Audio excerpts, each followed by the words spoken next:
अब इस वीडियो में मैं आपको गुणोत्तर श्रेणी के योग के बारे में बताऊंगा।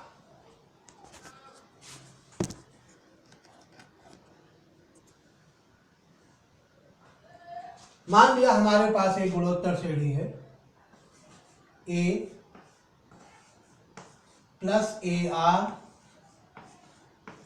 Plus A R square plus A R cube dot dot n पदों तक ये एक गुणोत्तर श्रेणी दे रखी है और मुझे इसका योग निकालना है। योग को अंग्रेजी में s से प्रकट करते हैं और n पदों का योग निकालना है, इसलिए इसको हम लोग Sn भी लिख देते हैं। खाली S भी लिखा जा सकता है, कोई प्रॉब्लम नहीं है। खाली S लिख दो तो भी ठीक है और Sn लिख दो तो और ठीक है, क्योंकि ये बताता है कि मैं n पदों का योग निकाल रहा हूँ। तो अब इसका योग निकालेंगे कैसे? इसके योग को निकालने के लिए हम दो सूत्र लगाते हैं।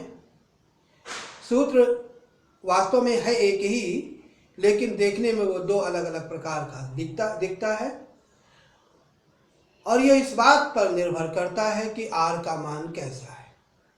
यदि r का मान 1 से छोटा है तो एक प्रकार का सूत्र लगेगा, यदि r का मान 1 से बड़ा है तो सूत्र का रूप थोड़ा सा बदल जाता है।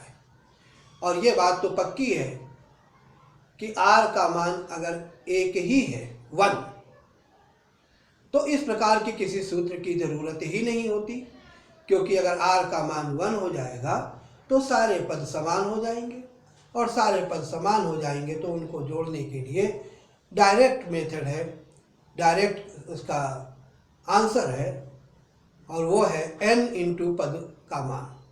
जैसे x, जब सब पद समान हो जाएंगे तो x प्लस x और n बार जोड़ोगे तो nx, उसके जोड़ने के लिए कोई सूत्र की आवश्यकता ही नहीं है।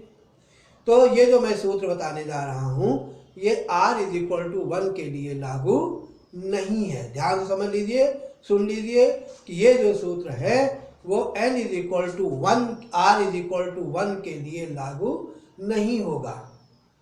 r इज इक्वल टू 0 गुणोत्तर श्रेणी में होता ही नहीं है। ये नियम है कि r का मान 0 नहीं होना है। तो r इज इक्वल टू 0 तो होना ही नहीं है। r इज इक्वल टू 1 के लिए ये सूत्र लागू नहीं होंगे।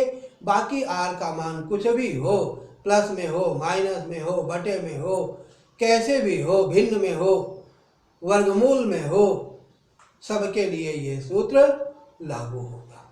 और सूत्र क्या है? सूत्र है Sn is equal to a r to the power n minus 1 upon r minus 1। ये सूत्र लगता है जब r का मान 1 से बड़ा हो। जब r का मान 1 से बड़ा हो तो आपको ये सूत्र लगाना है। लेकिन अगर r का मान 1 से छोटा हो जाए तो आप लिखेंगे 1 minus r to the power n upon 1 minus r, और ये सूत्र तब लगेगा जब r का मान 1 से छोटा हो। तो r का मान 1 से बड़ा है तो ये लगाइए, r का मान 1 से छोटा है तो ये लगाइए। अब सवाल ये उठता है कि कभी कभी आपको सवाल में ही r का मान निकालना होता है। तो जब सवाल में ही r का मान निकालना है तो जाहिर सी बात है आपको r का मान तो पता ही नहीं है कि ये 1 से छोटा है कि 1 से बड़ा है। तब ऐसी परिस्थिति में इन दोनों में से कोई भी एक फार्मूला लगाया जा सकता है, कोई फर्क नहीं पड़ता है, आंसर आ जाएगा, उसका टेंशन मत लीजिएगा। अधिकतर हम लोग यही सूत्र लगाते हैं, लेकिन जब r का मान साफ साफ दिख रहा हो कि यह 1 से छोटा है तो आप ये लगाइए। ठीक है। अब सवाल ये उठता है कि अगर मुझे कोई सवाल करना है तो कैसे करेंगे। मैं आपको एक एग्जाम्पल देकर समझाता हूं। मान लिया एक सवाल है कि 2 plus 6 plus 18 plus dot dot ये एक गुणोत्तर श्रेणी दे रखी है।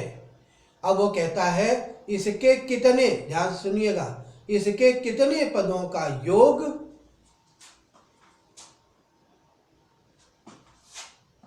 n इज इक्वल टू क्या हो कि Sn इज इक्वल टू 728 हो जाए। ये एक गुणोत्तर श्रेणी दे रखी है। अब वो जानना चाहता है कि इसमें कितने पद लिए जाएं, अर्थात इसके कितने पदों का योग 728 होगा। ये हमारा सवाल है। कैसे करेंगे देखिएगा। अब आपको इस सवाल में सबसे पहले कोई भी सवाल करना हो गुणोत्तर श्रेणी का, ये दो काम तो सबसे पहले करना होता है। पहला, प्रथम पद क्या है, और दूसरा सर्वानुपात क्या है। तो देखिए प्रथम पद तो इसमें a इज इक्वल टू 2 है, सर्वानुपात r इज इक्वल टू 6/2 मतलब 3 है। चेक कर लो कि 3 हमारा सही है कि गलत है।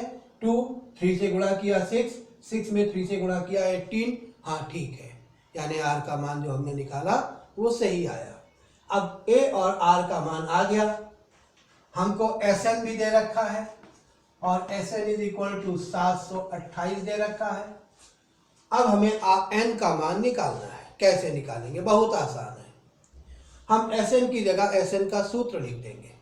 अब सूत्र लिखते समय क्योंकि r का मान हमें मालूम है तो हम प्रॉपर फार्मूला लिखेंगे कि कौन सा फार्मूला लगाना है। जाहिर सी बात है ये वाला लगेगा क्योंकि r का मान 3 है और 3 1 से बड़ा होता है। तो आप लिखेंगे a r to the power n minus 1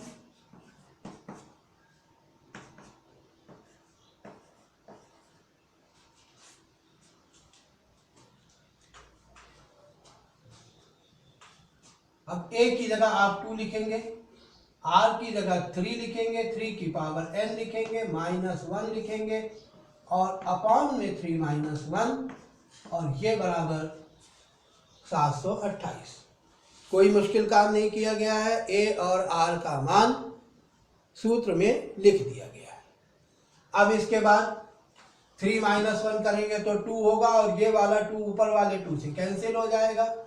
अब बचेगा 3 की पावर n माइनस 1, तो इस माइनस 1 को राइट हैंड साइड में ट्रांसफर कर दिया तो प्लस 1 हो गया जाकर और ये बन गया 729।